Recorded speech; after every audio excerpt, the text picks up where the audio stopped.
President Bola Tinubu on Wednesday called for a discourse on empowering a well-funded regional standby military force to help contain military adventurers, terrorism and religious extremism. He made a call in Abuja in his keynote address at the summit on the state of democracy in Africa. He canvassed for the strengthening of regional economic communities to drive integration and trade ties among African countries in order to deepen democracy and accelerate development across the continent. In practical terms, what will this proposed force look like, and how feasible can it be given the weakened state of many African nations? Lawrence Alobi is a retired Commissioner of Police for the Federal Capital Territory and joins us now. Good day. It's good to have you with us on Newsday. Thank you very much for having me. Good afternoon. Good afternoon, sir. So we witnessed the backlash from the military authorities in Niger, Mali and elsewhere when ECOWAS proposed intervening militarily in those countries when the military juntas took over. So in the face of such opposition, what guarantees do we have the president's proposal will ever materialize at this rate? Yeah, thank you very much. Nations all over the world, and we have this globalization issue of insecurity across the world. Nations, even families, are concerned with security of themselves and the environment. Even the ant has to ensure that it is safe wherever it is. That's why it builds an ant hill. So, Mr. President's proposal to have ECOWAS military force I think is a welcome development. It's as a leader, you have to be creative and innovative. And in security operations, you have to be proactive, think ahead, plan ahead, and work ahead. And I think what he's doing now is trying to give ECOWAS a leadership that is proactive, a leadership that is sensitive, a leadership that is concerned with the security needs of the region. So I think it's a welcome development. And again, you know that even in our own country, Nigeria, today, Section 14B of the Constitution provides the prime purpose of government is the security and welfare of the people. So security is key and central. Security drives other human needs, like political needs, economic needs, social and environmental needs. Security is key and central. And that's why the ECOWAS framework also captures this issue of security to ensure the stability, peace and security of the sub-region. So I think it's a welcome development. All right. Thank you so much for that. Now, I'm glad that you began by looking at this from a global outlook, because I'd like to take another global example, which is NATO, for example, which many people, as much as NATO celebrated 75 years in existence this year, many people are saying if President Trump comes back as an American president, NATO may cease to exist because he doesn't want America to keep footing the bill for this military force. So my question to you is, who's going to pay the bill? Is it Nigeria that's going to foot the bill for this regional force? Do the other countries have a capacity to make financial contributions? So does this force, can it actually exist given the fiscal constraints that we already know exist in this region? And is it worth adding more pressure to the economies that we already know are going through a lot? You see, this issue is based on need.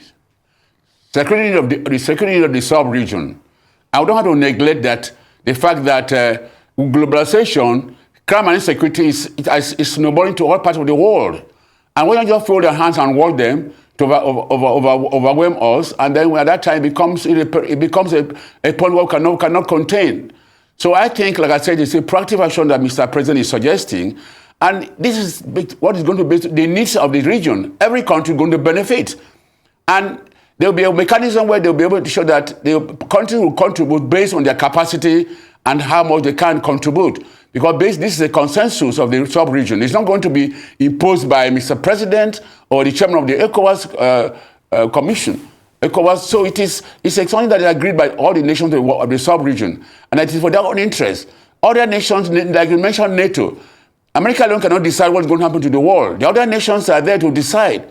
And I think if it is based on the needs of the region, I think they all should key in and ensure it is actualized and done. They'll drop a framework and a mechanism where the nations can contribute, and of course contribute they will know based on their capacity, and because, like I say, it's a need which cannot be overlooked. Indeed, Mr. Alobi. Now, for such an intervention force to prevail or to come to fruition, what would be the major requirements in terms of infrastructure and its outlook in terms of how it's going to intervene when it comes to issues of coups and what have you? Yeah, you see, they're going to be a framework, a policy security framework.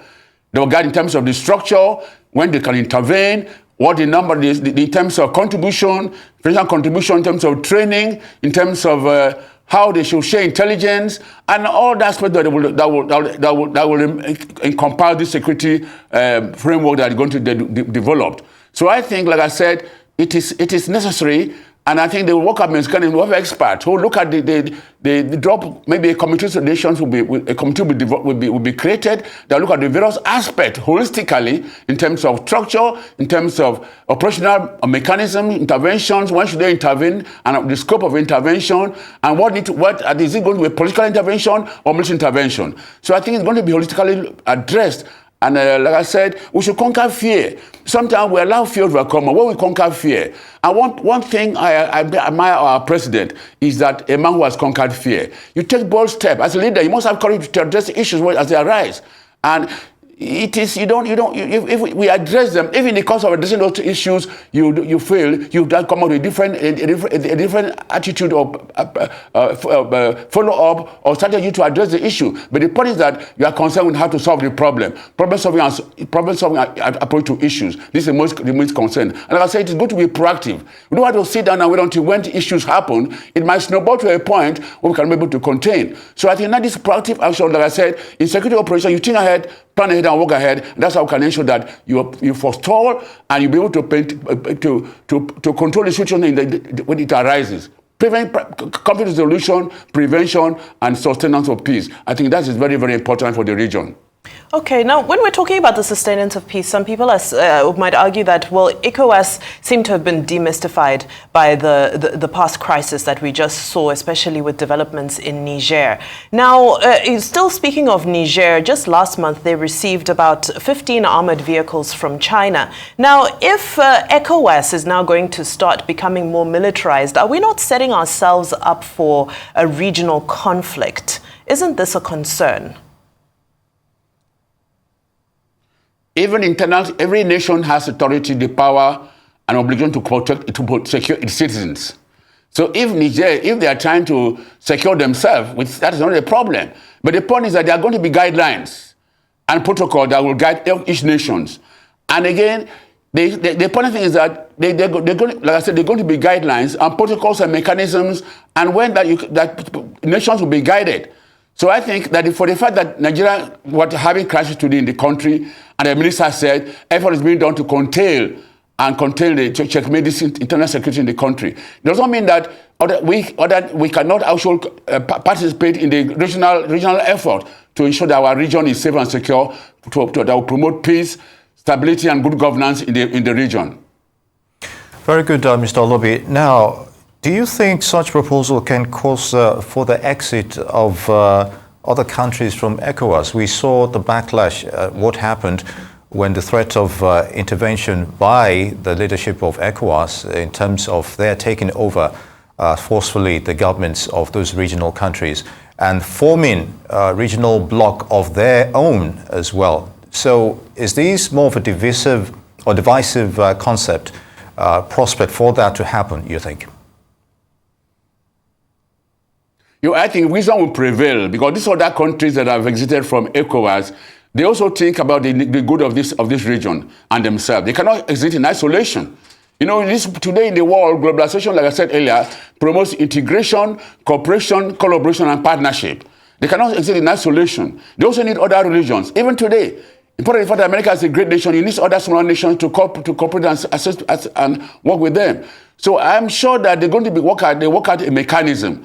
And I'm also happy that Mr. President listened to the council of people that there's no need for a military action against these countries. And that political solution that was used has a lot of problems. Sometimes, you see, a leader must have a listening ear.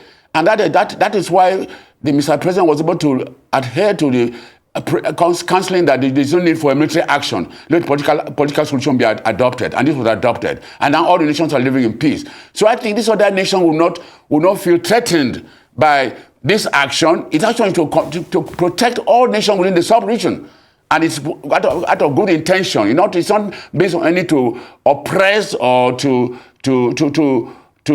cause problems for any other countries. They are all to promote integration, unity, and for the goodwill of the sub-region. I love your optimistic outlook, but sometimes when it comes to these issues between nations, things are not so straightforward. For example, if we talk about the potential of a proxy war, or maybe not to the extent of a war, but the prospect of disputes taking place with the West African region as the proxy terrain. Now, once you have an ECOWAS bloc that has already been accused of playing to the beat of certain countries, going against the alliance of Sahel states who are already aligning themselves with the Russians, with the Chinese, don't you think that this creates a ripe environment for disputes based off of proxy disagreements? Yeah, it's a notorious fact that most of these Western countries are here for their own personal interests, not interest of the countries of the sub-region. We all know that. It's very true. They're concerned about to exploit our resources and so forth.